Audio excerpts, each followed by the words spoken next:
In today's time, where technology is changing how the world grows and connects, it is the leaders with both vision and impact that are actually driving this change. One such leader is Anish Mukker, who plays a pivotal role at Teleperformance as the CEO of India and ANZ, while also leading the global AI efforts as the Chief AI Officer. In this episode of C-Suite Conversations, we will uncover the pillars of impactful leadership as Anish shares his story of growth, innovation, and transformation. Marksman Daily presents C-Suite Conversations. Hi Anish, thank you for joining me today Thank for you this for episode. having me. Let me start by asking, as a Global Chief AI Officer at Teleperformance, how are you leading AI transformation to create business impact across diverse markets? Yeah, our industry, as you would know, Dimple, is going through a monumental change. You have customers whose expectations have suddenly gone up dramatically because they are seeing what AI can do to their businesses, and they have very few people that they can go and ask for help from. One of the key players they go back and ask, because we service Fortune 1000 companies, is a company like us. And given that we have access to information across many clients in the same industry and across industries, our ability to harness data is unparalleled. So far, for the last 30 years, we haven't really used that data, but with help of our data strategy and transformation and AI capabilities, we are now able to harness it and bring new capabilities, new solutions, and predictive insights for our clients. And we believe that we have gotten extraordinarily good at it, and therefore over the last maybe about a year or so, we have been able to bring new capabilities that our clients are loving. And what that is causing is, because we are seeing so much of market success, it is automatically changing our ecosystem of employees, thought leaders, big leaders who are running businesses, and our partner ecosystem to come together and offer more and more. So it's a very demand-led business now. So it's pulling us in the right direction. There is so much of gravitational pull for it. And internally, what we have to do is, we have realized that we need to scale it up, because you can come up with a solution or two, but unless you scale it up, it doesn't get you enough. It doesn't move the needle from revenue standpoint, from your credibility standpoint. So we are investing a lot in building our own talent. And finally, we have realized that there is so much of democratization of AI. You have mushrooming of point of views, mushrooming of success stories, but they are not at scale. And there is no one organization that can claim to have the intellectual ability and access to talent that can bring the only possible successful solution. So therefore, partnership is the answer.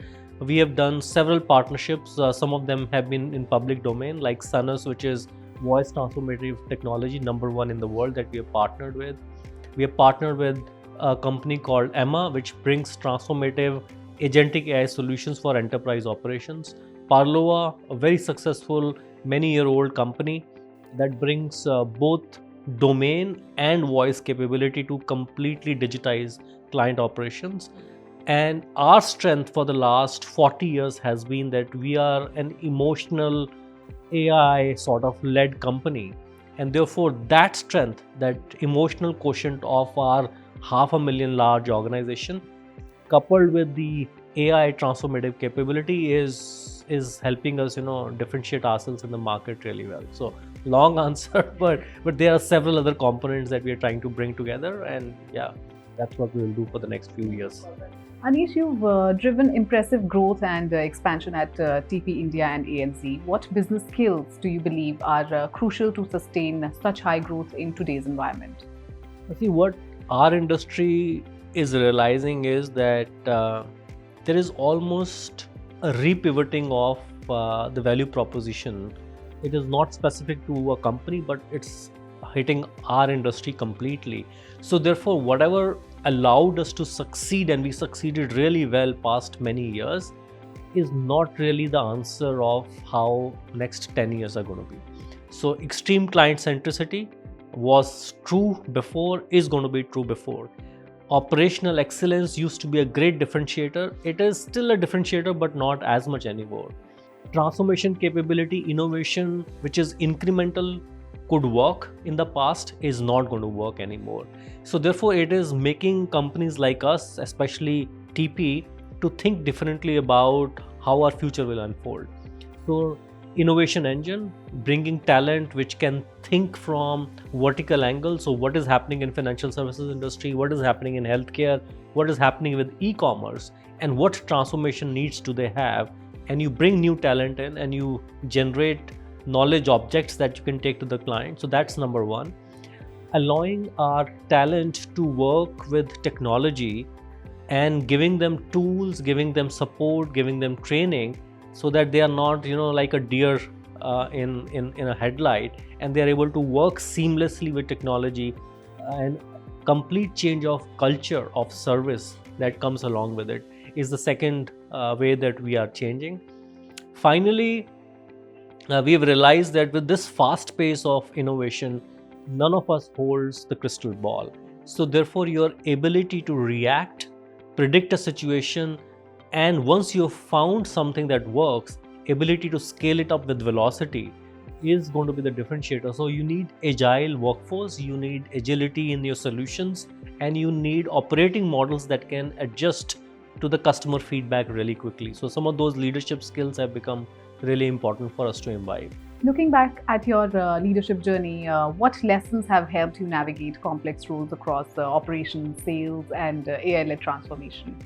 Okay, so I think if I were to step back and answer this question slightly more tangentially or adjacent way, is first is you should be able to generate trust with the people that work with you, and generating trust comes definitely from functional competence, your ability to deliver results, but it comes more importantly if you can empathize with different functional needs of the organization that you may not be responsible for, and your ability to collaborate with each other and sometimes think more boundarylessly than your peers can and try to wear a larger hat.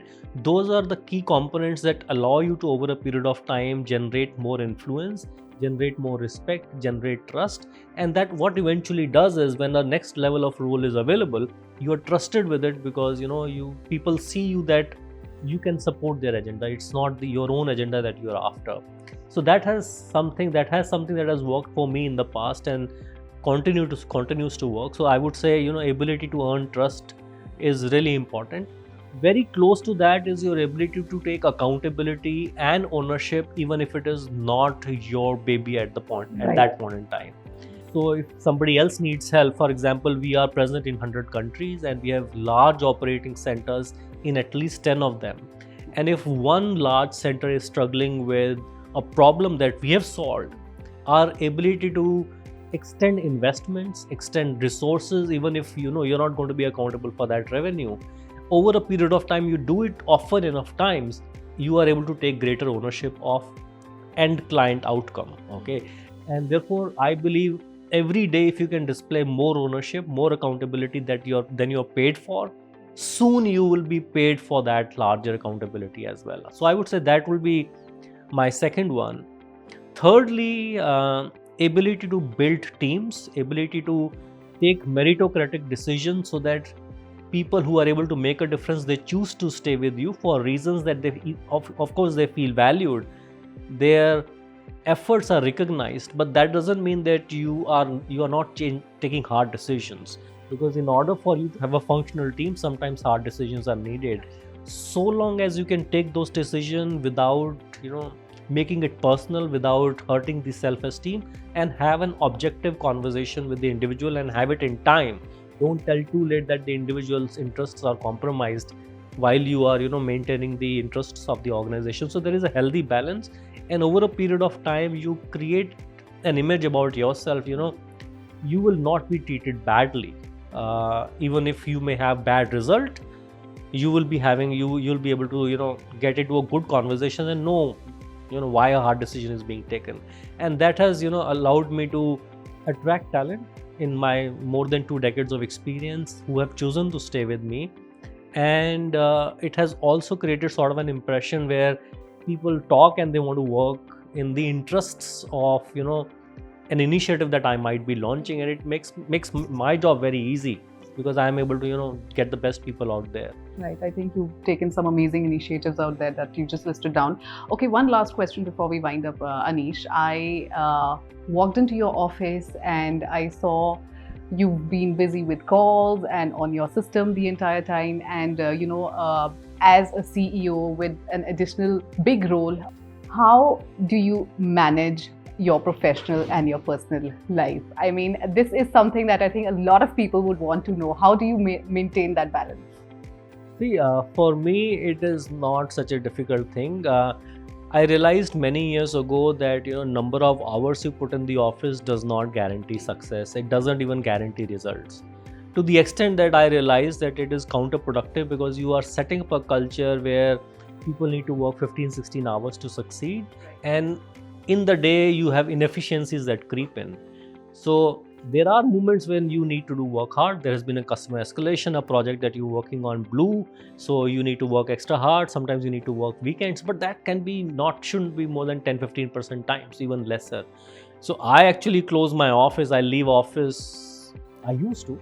My new role got announced till about 7 p.m. because I'm now adjusting to a new role.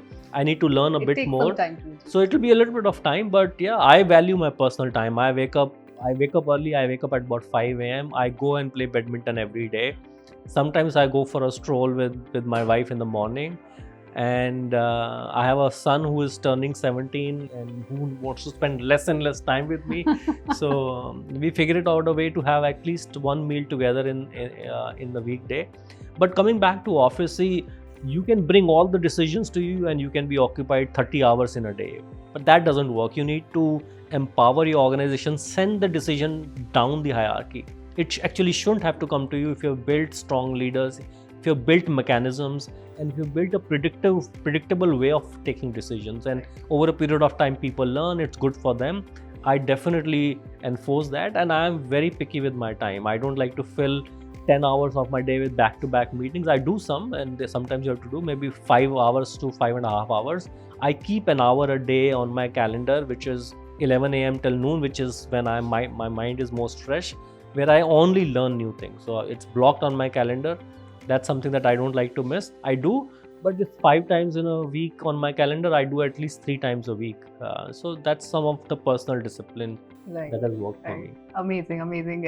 Actually, it's good to know that personal side also of yours.